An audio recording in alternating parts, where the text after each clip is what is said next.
देखिए, आजकल टीकाकरण के प्रति लोगों में बहुत उत्साह है और ये बहुत अच्छी बात है। लेकिन थोड़ी-सी दिक्कत ये है कि अभी जो वैक्सीन्स हैं, वो थोड़ी-सी कम मात्रा में प्राप्त हो रहे हैं। आगामी दिनों में इसमें बढ़ोतरी होगी और आम तौर पे टीकाकरण केंद्रों पे काफ़ी भीड़ हो जाती है और कई बार लोगों को असुविधा का सामना करना पड़ता है।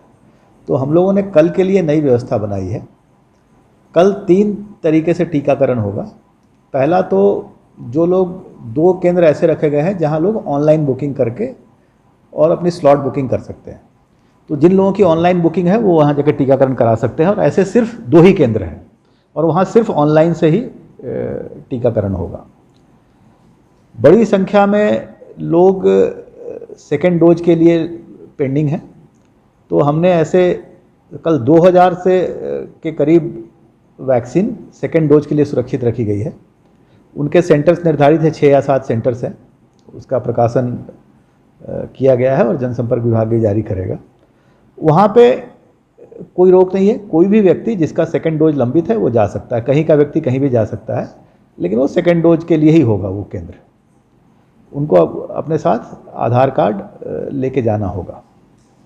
इस बार हमने भीड़ को देखते हुए ये तय किया है कि एक वार्ड में जितने मतदान केंद्र आते हैं उन मतदान केंद्र, समस्त मतदान केंद्रों के लिए वार्ड वाइज हमने केंद्र बनाया है। ऐसे 13 केंद्र हैं, मतलब 13 वार्ड में कल इन 2 श्रेणियों के अलावा टीकाकरण होगा।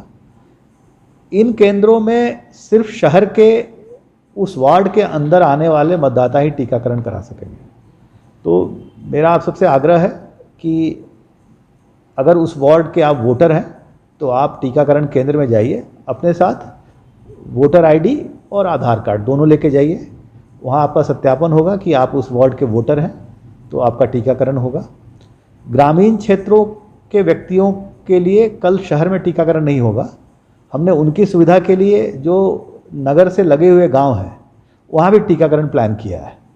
तो एक तो ग्रामीणों को यहाँ आने की ज़रूरत नहीं है और उनके गांव में ही जो शहर से लगे हुए ऐसे 5-6 केंद्र हमने बनाए हैं जहाँ पे कल टीकाकरण की सुविधा है।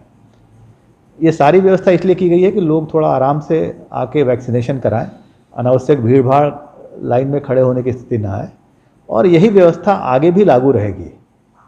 अगले दौर में जब भी टीकाकरण कल के बाद जब भी होगा तो शेष वार्डों में ये काम होगा।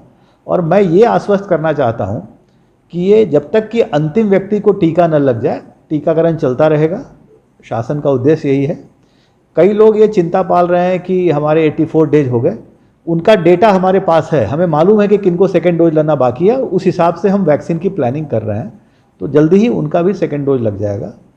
आप सबसे आग्रह है कि नियत समय पे पहुंच के अपने दस्तावेज के साथ अपने वार्ड में पहुंचे जहां के आप वोटर हैं और आराम से टीकाकरण कराएं।